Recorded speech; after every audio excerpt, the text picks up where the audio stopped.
क्या छत्तीसगढ़ चुनाव में गाय और राम पार लगाएंगे भूपेश बघेल की नैया? क्या कांग्रेस ने छत्तीसगढ़ में छीन लिए बीजेपी के चुनावी मुद्दे? आपको बता दें कि विधानसभा चुनाव से पहले ये सवाल इसलिए उठ रहे हैं क्योंकि छत्तीसगढ़ का चुनाव दिलचस्प है। राम और गाय यहां मुद्दे तो हैं ही, लेकिन ये मुद्दे बीजेपी के न होकर अब कांग्रेस के दिखाई पड़ रहे हैं। ऐसा हम क्यों कह रहे हैं, इस रिपोर्ट के जरिए आपको बताते हैं। राजनीतिक जानकारों का कहना है कि गाय और राम दो ऐसे विषय हैं जो बीजेपी की चुनावी नोटबुक में सबसे ऊपर होते हैं। हिंदी बेल्ट के राज्यों में गाय और राम को कोर मुद्दों के रूप में सामने आते रहे। ये मुद्दे चुनाव को ध्रुवीकृत करने के साथ साथ बीजेपी को वोट भी दिलवाते रहे हैं, इसमें कोई संदेह नहीं। पर छत्तीसगढ़ के चुनाव में ऐसा नहीं है।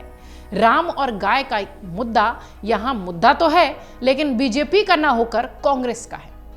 आप गाय और राम का नाम कांग्रेस नेताओं के मुंह से ही यहां सुनेंगे। कांग्रेस की सभाओं में गाय, गौमूत्र और गाय के गोबर की बात होती है, भगवान राम की बात हो रही है, मां कौशल्या की बात हो रही है। सवाल यह है कि गाय और राम के ये मुद्दे भूपेश बघेल को चुनावी लाभ देंगे या नहीं, ये तो 3 दिसंबर को पता चलेगा। बीते 5 सालों में भूपेश बघेल सरकार लगातार गाय और राम पर कुछ न कुछ ऐसा करती रही है कि ये विषय के रूप में जनता के बीच जिंदा रहे, एक्टिव रहे, इन पर चर्चा होती रहे। अपने साक्षात्कार में, अपने कई सारे इंटरव्यूज में भी भूपेश बघेल ये कहते हुए दिखाई पड़े हैं कि गाय हमारे लिए कोई राजनीतिक मुद्दा नहीं है, ये राज्य किसानों का राज्य है जिसमें पशुओं को सम्मान दिया जाता है। कांग्रेस पार्टी के लिए भगवान राम और गौमाता विरासत, संस्कृति और सेवा का विषय है। बीजेपी ने इसे राजनीतिक बनाया। भूपेश बघेल आगे कहते दिखाई पड़े हैं कि गाय की तरह राम भी हमारे लिए राजनीतिक नहीं है। मां कौशल्या का मायका छत्तीसगढ़ में है, ये राज्य भगवान राम का ननिहाल है।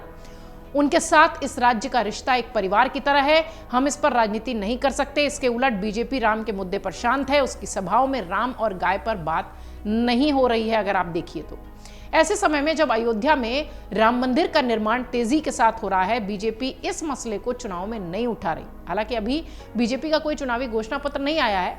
गौठान और गौमूत्र पर हो सकता हो कि बीजेपी द्वारा भी कोई घोषणाएं की जाएं, पर अभी तक स्थिति स्पष्ट नहीं है। बीते 5 सालों में भूपेश बघेल की सरकार ने गाय और राम के माध्यम से एक सॉफ्ट हिंदुत्व की राजनीति की है। इस नए राजनीतिक कोलाज में अगर देखा जाए तो संस्कृति और छत्तीसगढ़ी अस्मिता को जोड़ा गया है। राज्य के कई सारे त्योहारों पर सरकारी स्तर पर उसे मनाने की कोशिश की गई है। खुद मुख्यमंत्री आंचलिक त्योहारों में नजर आते हैं, आवास पर अपने मनाते हुए दिखाई पड़ते हैं।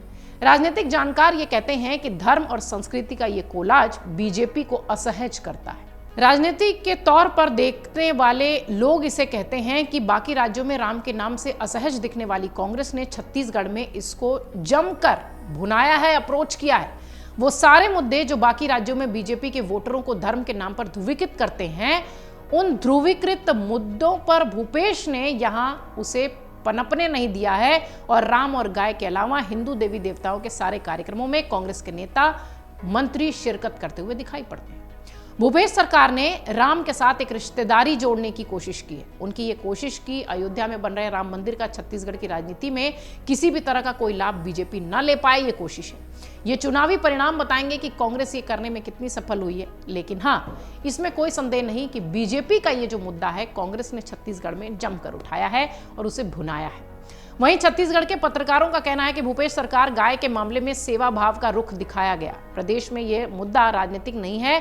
दूसरी ओर राम के मुद्दे को सरकार ने कामयाबी से अपने पाले में कर लिया है। छत्तीसगढ़ में राम वन गमन पथ के माध्यम से राम के मुद्दे के साथ जोड़ने में कांग्रेस यहां कामयाब रही है, या यूं कहे कि भूपेश बघेल कामयाब रहे। राम के साथ ही सरकार ने रायपुर से 20 किलोमीटर दूर माता कौशल्या के जन्मस्थल को भी विकसित किया है। छत्तीसगढ़ को राम का ननिहाल माना गया है और इस लिहाज से यहाँ राम का रग रग में बसे होने की बात भी बताई गई है और राम के रंग में रंगा हुआ भी छत्तीसगढ़ बताया गया। अब चुनावी राज्यों में कितना इसका फायदा बीजेपी ले पाती है, ये तो देखने वाली बात होगी। लेकिन हाँ, गाय और राम का मुद्दा छत्तीसगढ़ में भूपेश बघेल ने कांग्रेस के तरफ से उठाकर मजबूती के साथ इस पर काम किया है और यहां पर यह मुद्दा भूपेश बघेल को बढ़त देता हुआ भी राजनीतिक विश्लेषकों के अनुसार दिखाई दे रहा है। लेकिन इसमें कितनी सच्चाई है, इससे पर्दा उठेगा 3 दिसंबर को। अगर आप ये वीडियो YouTube पर देख रहे हैं तो हमारे चैनल को सब्सक्राइब करें और बेल आइकन को दबाना ना भूलें। अगर आप Facebook पर ये वीडियो देख रहे हैं तो हमारे पेज को लाइक करें।